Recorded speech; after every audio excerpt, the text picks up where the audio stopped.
నంద్యాల జిల్లా అహోబిలంలో జరిగిన అక్రమాలపై తాను ఎక్కడైనా చర్చకు సిద్ధమని మాజీ ఎమ్మెల్యే గంగుల విజేందర్ రెడ్డి సవాల్ విసిరారు. ఆలయ పరిధిలో జరిగిన అభివృద్ధి పనులపై ప్రతిపక్షాలు చేస్తున్న ఆరోపణలను తీవ్రంగా ఖండించారు. కేవలం రాజకీయ ఉద్దేశాలతోనే కొందరు తమపై బురద జల్లుతున్నారని మండిపడ్డారు. వాస్తవాలను పక్కనబెట్టి అసత్య ప్రచారాలు చేయడం సరికాదన్నారు. ఎలాంటి విచారణకైనా బహిరంగ చర్చకైనా తాను సిద్ధంగా ఉన్నానని ప్రకటించిన విజేందర్ రెడ్డి ఆరోపణలు చేసేవారు ఆధారాలతో రావాలని స్పష్టం చేశారు. ఈ సవాలుతో స్థానిక రాజకీయాల్లో ఒక్కసారిగా వేడి రాజుకుంది. అందరూ కూడా విట్నెస్ చేసినారు. లైవ్గా నేను 2 రోజుల క్రితం ఏదైతే చెప్పానో దానికి నేను ఈ రోజుకి కూడా కట్టుబడి ఉన్నా.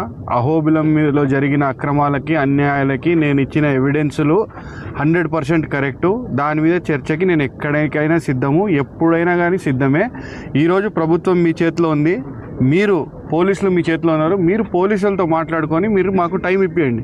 ఆ టైంకి మేము ఎక్కడికైనా రానికి సిద్ధం. ఇదంతా మీరు అక్కడికి వెళ్ళి ఇక్కడ మా దగ్గరికి పోలీసులను పంపించి మమ్మల్ని ఆపించి ఇవంతా వద్దు. రేపు ముఖ్యమంత్రి వస్తున్నాడు, ముఖ్యమంత్రి వస్తున్న స్టేజ్ మీద దీనికోసం చర్చ చేయాలన్నా కానీ మేము సిద్ధం. విత్ ఎవిడెన్స్ వస్తాం. నేను తెచ్చి ఇచ్చిన ఎవిడెన్స్లో ఏమన్నా తప్పుంటే నువ్వు ప్రూవ్ చేయి. తప్పో ఈ ఫ్యాబ్రికేటెడో ఇంకోటో నువ్వు ప్రూవ్ చేయి దానిలని. కానీ అవి చేయలేకుండా ఇట్లాంటి చిల్లర రాజకీయం చేసుకుంటా నేను అటు పోతా ఇటు పోతా అక్కడ పోతా ఇక్కడ పోతా వాళ్ళ ఇంటికి వస్తా వీళ్ళింటికి వస్తా అంటే ఆళ్ళగడ్డలో ఇదేం కొత్త కాదు. దేనికైనా సిద్ధమే, అన్నిటికీ తెగబడే ఈరోజు మేము వచ్చినాము. ఏం అయ్యేది ఏం లేదు, ఎవరింటికి ఎవరు పోతే ఏం అయ్యేది లేదు. ఈరోజు ఇది కరెక్టా కాదా అనేది ప్రూవ్ చేసుకోవాలి. ప్రూవ్ చేసుకోకుండా ఇవన్నీ మాట్లాడడం అనేది ఎంతవరకు కరెక్టు అది ఆళ్ళగడ్డ ప్రజలను ఆలోచన చేయమని చెప్పి కోరుతున్నాను. ఈరోజు మీలో ఆళ్ళగడ్డ ప్రజల్లో కూడా ఎంతోమంది నష్టపోయిన వాళ్ళు ఉన్నారు వీళ్ళ వల్ల. వాళ్ళు ఒకసారి ఆలోచన చేయండి. మీరు ఇదే విధంగా అట్లనే ఇళ్లలో కూర్చున్నారంటే నొప్పి తగిలి కూడా రేపు పొద్దున వీళ్ళు ఇదే విధంగా ప్రవర్తిస్తారు.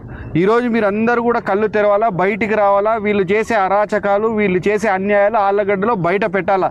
మీ ఎమ్మడి ఎంత దూరమైనా నిలబడడానికి మేము రెడీగా ఉన్నాం అని చెప్పి నేను ప్రజలందరికీ తెలియజేస్తూ ఉన్నాను.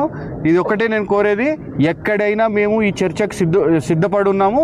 మేము చేసిన ఆరోపణలకి మేము కట్టుబడి ఉన్నాము. మాకు అబద్ధం చెప్పాల్సిన అవసరం లేదు.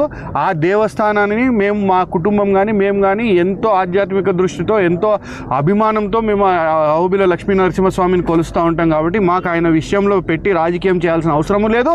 ఆయన రూపాయి ఒక్కటి మాకు తీసుకోవాల్సిన అవసరం లేదు దేవుని దయ వల్ల.